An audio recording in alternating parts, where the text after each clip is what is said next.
Ігор Лазаров. 10% talent.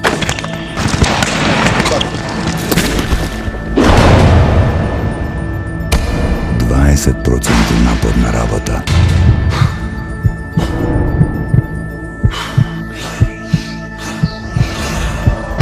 I 70% woda.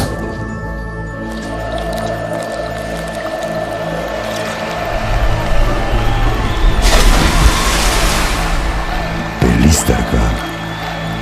100% život.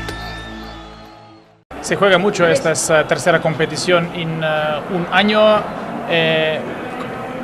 ¿Tiene cosa de nuevo este campeonato de los últimos o no? Todo el campeonato es diferente. Todo campeonato, todos los equipos quieren ganarlo, tienen la misma ilusión que el anterior, ¿no? Diferente, este se juega en España por primera vez en la historia y para nosotros es importante que en un momento como está la sociedad, pues intentar que esto sirva para volver a hacer crecer el balonmano. ¿Quién es mejor guardameta de este torneo? Stervic, español, Stervic, realmente Stervic, y yo creo que los 4 porteros que están llegando a las semifinales están haciendo muy bien, los 4 equipos, pero ahora mismo yo creo que Arpat es el que está en el superior y Landin también está jugando muy bien.